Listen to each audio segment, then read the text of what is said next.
report? No, this is it. I was going to say maybe we could just adjust it there. Yeah, and I think it's two very different things to be removing parking spaces as opposed to just approving something that's gonna hopefully have people in it. I mean, that's what we want, right, is people, you know, if we put something in there, there's gonna be people there. If we sit here and sift through all these, maybe we say yes to this a month later, maybe we say no, and then we're to the next one, and if we can never get anybody in there because we don't feel there's enough parking, I don't know if that meets what Nate told us is the burden for us to deny something. That's my concern. Okay, well, I can just, I do not feel that the effects of granting the exception will have on adjacent parking and traffic conditions has been proven to have been satisfied. However, if anyone wants to make, entertain a motion, I'm glad to.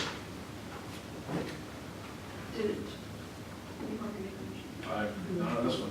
I messed up on this one. All right. I move to approve the conditional use application and parking special exception for proposed cycling fitness studio at commercial property 4521 North Oakland Avenue. Do we have a second? Second? We have a motion and a second. Any further discussion? Seeing none, all those in favor say aye. Aye. Those opposed, nay. Motion passes. Congratulations. Thank you. Okay, so the next item on the agenda is a public hearing for the conditional consideration and conditional application for a proposed massage therapy office at commercial property 4601 North Oakland Avenue, Suite 101. Thank you, President Rosick. Once again, just a brief overview of the project. Claudia, and I apologize, I'm not going to get last name right. It's on the meeting. There you go. Doing business as Balance Geek LLC is applied to operate a massage therapy business at 4601 North Oakland Avenue, Suite 101. The proposed, the property is zoned B1 or B2 mixed-use residential district, similar to our previous applicant. The B2 mixed-use residential district is meant to provide opportunities for mixed-use development while encouraging residential development. The district allows for buildings of exclusively residential use, as well as mixed-use buildings with residential use on the upper floors and retail, office, service, or restaurant use on the first floor. Buildings of exclusively commercial use are not permitted. The district will allow additional shopping opportunities while adding residents and vitality to the village. As presently developed and utilized, the buildings exclusively occupied by commercial uses, which is considered to be an existing legal non-conforming, but should not impact this application since the non-conformity of the building is not expanding or being changed or enlarged. Massage therapy is not specifically listed within the permitted, conditional, or prohibited uses defined within the zoning chapter of the Village of Shorewood Code. However, based on 53110B, use is unclassified. In the event there's a question as to the classification of the use, the question shall be submitted to the Planning Commission for determination. Any use not specifically listed as either permitted or prohibited use shall be considered to be a conditional use if the Planning Commission determines that the use is substantially similar to permitted use or an existing conditional use allowed in that district. Staff believes this use to be consistent with that of a clinic, which per 53527B is allowed to operate within the B1, B2, B3, and B5 districts as a conditional use, subject to review and approval of the Planning Commission after a public hearing. The 13,000 square foot parcel is currently developed in approximately 10,000 square foot, two-story multi-tenant commercial building, which is presently also occupied by various other medical type users. No interior or exterior modifications to the building are allowed to be proposed with this application. Proposed operations. The applicant is proposing to work as a self-employed massage therapist with no other employees. She is seeking to rent a single treatment room from Dr. Joe within his acupuncture clinic on the first floor. Per village code, all businesses within Shorewood are required a commercial occupancy permit, which is what has triggered the zoning review of the resulting conditional use classification. The single room is approximately 200 square feet, although it's probably a little bit less in size, and will be used exclusively for massage therapy. The applicant is a nationally board certified massage therapist. She typically sees patients as referrals from physical therapists with knee replacement, neck and shoulder pain, chronic arthritis, etc. Balance Beam will be open Monday, Wednesday, Thursday for appointments at 10, noon, and 7 p.m.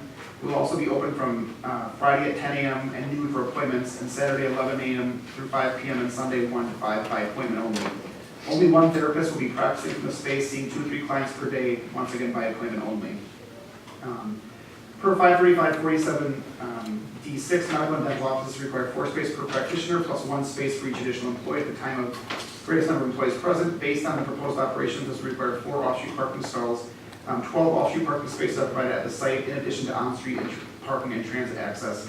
The space is not being substantially altered, so a special exception was not necessarily part of the mix, only substantially altered or new buildings. And so the previous applicants that were building out space, that's where those came in.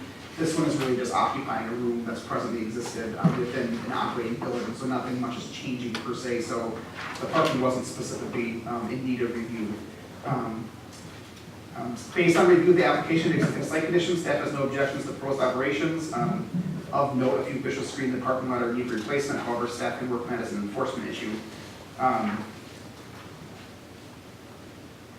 stop there. If there's any other questions, I can answer those, but I can stop there. Okay, is the applicant here that would like to say any word? I think that was pretty Oh, thorough. name? Oh, Claudia And address. Zaharanichik. My home address or the business address? Does she need address? Not necessarily, we can put it Okay. on our application. Okay. There you go. No, I'm just a one-person massage therapy. It's physically demanding, so I only see 2 to 3 people a day. I work on my kids' school schedule. I've been in the building actually a while already because I didn't know I had to do this. I just rent one room from Dr. Joe. You know, he's got his acupuncture rooms, and I said, do you have any space to rent? He said, sure. So I've already been there. I park in his parking lot. My clients don't seem to have a problem with parking. It's a great space. It's first floor entry, no stairs. Bathroom has bars for holding if people need them. And that's it. Excellent, thank you. Is there any other people in the audience that would like to say anything at this time? Hearing none, I will close the public hearing and open it up to the commissioners. Just one question for Barb. When we have an applicant who includes their Wisconsin license number, can I assume that you check that and make sure it's legitimate to them? I specifically have not. I was working with the health department earlier in the day to confirm that, and we can look into it, but she acknowledged that we received it, and I guess I have faith that it's legit. But if requested, we can definitely, for this one and future applications, verify that within the memo. That'd be great. For future, is that what you're saying? Yeah, just For verification you know, of just memo? before, with this little stamp on it that Okay, make sure that's correct. thank you so much. License Commissioner in good stand. you know. Sure. Dan. Well, I was gonna make a motion, some of us have questions. Good question. I want to second your motion. I'll make a motion to approve the conditional use application for the proposed massage therapy office at 4601 North Oakland Avenue, Suite 101. Any further discussion? Hearing none, all those in favor say aye. Aye. Any opposed? Motion carries. Welcome to the neighborhood. Thank you. Next item on the agenda is a public hearing, consideration of conditional use application for proposed expansion of existing veterinary clinic, which appears also Dr. Noah's Ark Veterinary Clinic at commercial property 4600 North Wilson Drive. Planning Director. Thank you, President Rosa. Once again, summation of the memo. Dr. Noah Arnold, doing business as Dr. Noah's Ark Veterinary Clinic, has applied to expand his current veterinary clinic located at 4600 North Wilson Drive. The property is zoned B5 Estabrook Homes Business District. The B5 Estabrook Home Business District is designed to allow for all the uses permitted within the B1 Commercial District. The intent for this district is to allow for development patterns consistent with the B2 district. The B2 district allows for apartment uses on the first floor as areas under this classification are characterized by a high concentration of established apartment buildings. This zone differs only in the building bulk setback requirements meant to preserve the characteristics of this area.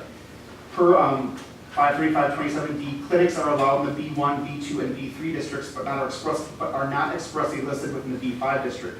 However, the B5 district's codified intention is to permit the same uses as B1. The existing use was approved as a conditional use by the Planning Commission in 2016, utilizing the same interpretation, and thus the expansion is being brought back to the Planning Commission accordingly. Alternatively, the use could also be considered as an unclassified use, which would also go to the Planning Commission for use conditional use, as previously understood with previous applications.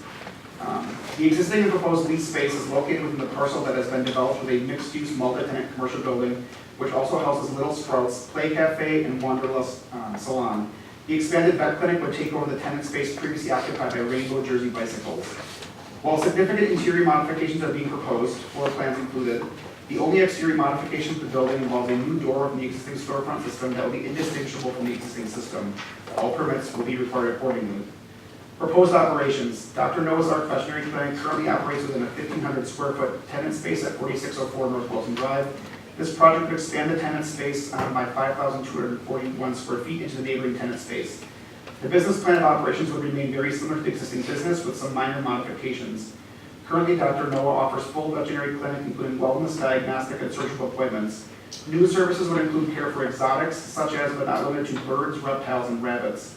Limited grooming services would also be added. Currently, Dr. Noah has 8 employees, including veterinarians, veterinarian technicians, and clerical staff. The proposed expansion would increase total employment count to 14. Existing business hours are planned to remain the same with the exception of additional Saturday hours. The proposal requests a general schedule of 7 a.m. to 5:30 p.m. with late hours until 7 p.m. once a week. Initially expected actual hours are as follows: Monday 8:30 to 5:30, Tuesday 7:30 to 4:30, Wednesday 7:30 to 4:30, Thursday 11 to 7, Friday 8:30 to 4:30, and Saturday 8:30 to 4:30. Based on maximum occupancy, the proposed use would require 20 off-street parking spaces, 4 for each doctor, plus 1 for each additional employee. 21 off-street parking stalls are provided on site. Based on the on-site provisions, staff did not request submission of a parking special exception. The site is located in a commercial corridor with on-street parking, bike racks, and access to public transportation. Once again, the classification for your review and approval have been provided in the memo. Based on reviewing the application, the existing site conditions, staff has no objections to the proposed operations. Of note, the existing refuse container appears to be too small for current operations, and expansion of uses may further impact that. Thank you. Is the applicant here in the audience and want to say anything? We are here for any questions you might have, but Mark was very thorough. What's your name, sir? My name is Mark Ritzball from Design and Construct, and Janet Arnold from Dr. Noah's Ark. Thank you very much. Is there any other person in the audience that would like to speak on this matter? If not, I will close the public hearing at this time and open it up for the commissioners. Commissioner Good. I actually have a question about the trash refuse. As Mark notified us, it seems to be a little bit small for the operation. But I noticed in the plans, trash recycling, it continued to be collected. Landlord has no plans to change this element of the building site. So when we discussed with the landlord, that's sort of an unsightly little spot right there that will be actually utilizing the door in that area. The landlord is discussing trying to do something with that, but it's really on his end. It really wasn't part of our lease or any of the development of our space, but he has identified to us that it's something that he's working with. Is that an enforcement issue, or is that on our end for purposes of the plan commission? It could be enforced as an unscreened refuse area. To my knowledge, there's 2 dumpsters back there right now currently, at least based on my site inspection. One was within the enclosure, one was outside of it. Enforcement staff in the village could enforce it to be required to be screened because it is visible from the public right of way. Following up on that, I believe that I'm a commercial business owner. I provide my own refuse if the landlord does not. So if Commissioner Kudo is asking if it's not large enough, is it on the commercial tenant then to provide enough refuge? I just don't know. So the tenant provides their own refuse, services most likely. The property owner most typically provides the location for where that could be. How that gets worked out usually is not, staff does not dictate that. But yes, the tenant usually, leases their own services and they have to find a place to put it. We usually let that conversation happen between the tenant and the property owner. As long as it's screened and or kept in the site in a nice fashion, no enforcement is, required, but. So there's not a lack of space for the refuse itself. It's just that the location that the landlord has provided for the refuse containers doesn't give the total screening of the actual bins that you would have in that location. So it's a fairly difficult location due to the way the grades work on that site. Coming off the sidewalk, it drops down almost 4 or 5 feet to a collection area. So the spot itself is particularly difficult for the landlord to manage for drainage and for trash. So I think he did say he's working on that, but from a a pure volume perspective, there's enough there for the tenants and in the apartments and the tenants on the first floor. It's just, it's not really enclosed by the landlord. So when you say volume, you mean there's enough space to put enough containers? There's enough room there for what he provides right now. There's enough room for all the trash that's generated in the building. Even when Rainbow Jersey was there, we generated a lot more trash than what we do because it was a retail application. Sure. There was never, it's not like the trash was ever stacked on the ground or blowing around. It fits inside the bins, but the bins don't fit inside the enclosure the landlord provided for it. Okay. Commissioner Miller? Hi, I have a question that Commissioner Hansman, who's not here tonight, asked the first time Dr. Noah came before us, and that is regarding sound abatement between the clinic and the apartments above. Right. And so now that you're moving into this bigger space, what are your plans so that tenants in the apartments aren't listening to more dogs and Right. cats going, no surgery. And, air conditioning, all that kind Right. of stuff. So we specifically addressed the sound issue the first time we went through to make sure that we have some sort of good sound break between the tenants